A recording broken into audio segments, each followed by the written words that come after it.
Halo, Ibu dan Bapak.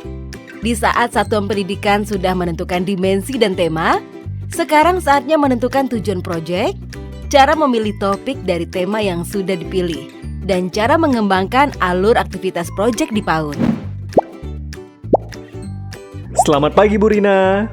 Pagi Pak, saya dari tadi bingung. Bagaimana ya menentukan tujuan proyek? Halo Bu, selamat pagi. Wah, sudah sibuk rupanya.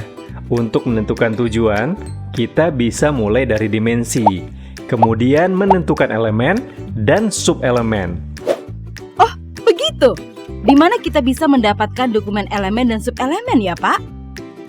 Di sini Bu, ada di dalam panduan pengembangan proyek penguatan profil pelajar Pancasila dan naskah kebijakan pemerintah nomor 009 tahun 2022 yang dikeluarkan oleh Kepala Badan Standar, Kurikulum, dan Asesmen Kemendikbudristek.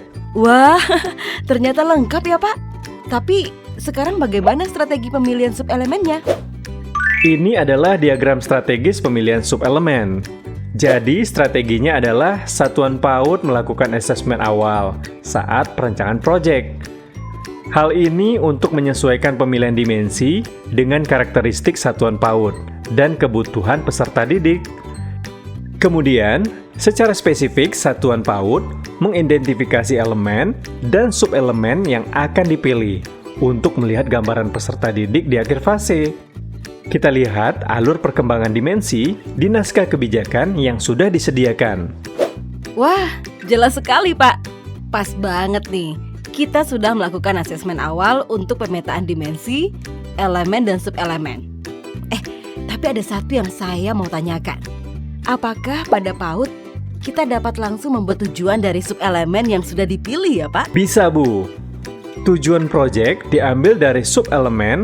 Jika kalimat subelemen terlalu pendek, silakan pendidik sesuaikan kalimatnya dengan mempertimbangkan perkembangan peserta didik. Sekarang kita coba yuk menentukan elemen, subelemen, dan tujuan pembelajaran proyek profil dengan tema yang sudah pernah kita tentukan, yaitu Aku Cinta Indonesia. Boleh Pak, ini saya sudah coba membuatnya. Kira-kira gimana Pak? Sesuai perbincangan tadi, berarti kita dapat membuat tujuan dari subelemen yang sudah dipilih ya Pak. Saya coba sesuaikan kalimatnya. Mantap Bu. Sekarang kita akan melanjutkan ke pengembangan topik nih. Bagaimana caranya?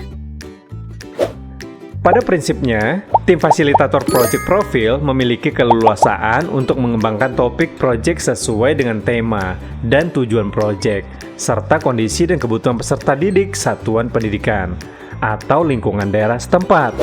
Ada contoh topik-topik per temanya nggak Pak di panduan?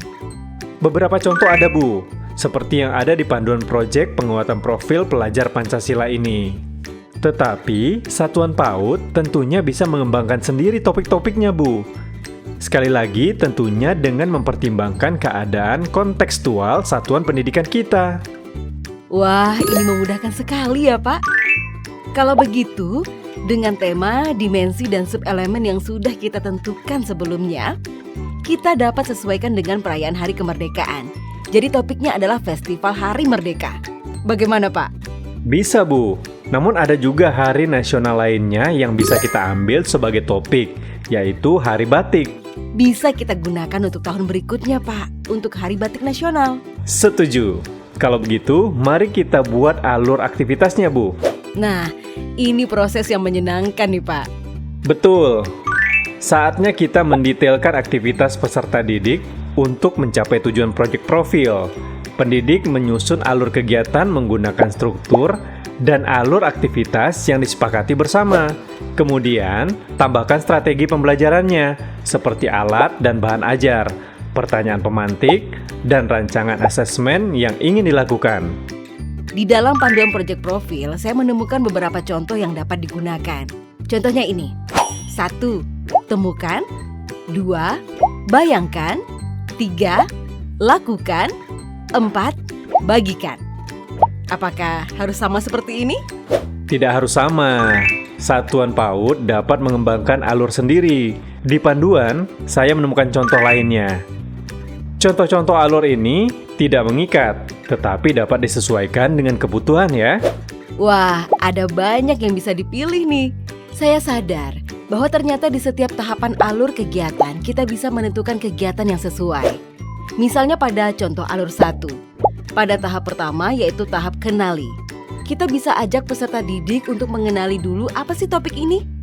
Di tahap selidiki, peserta didik dapat bereksplorasi akan masalah apa yang dapat ditemukan. Mereka mengkontekstualisasikan budaya di lingkungan terdekat. Di tahap lakukan, kita ajak peserta didik melakukan aksinya sesuai dengan rancangan solusi pada tahap sebelumnya. Terakhir, tahap genapi. Terdapat evaluasi dan refleksi terhadap proses kegiatan berprojeknya. Wah, sampai di sini sudah mulai terlihat alurnya ya. Saya makin bersemangat. Mari kita susun dan lengkapi setiap alurnya, Bu. Semangat!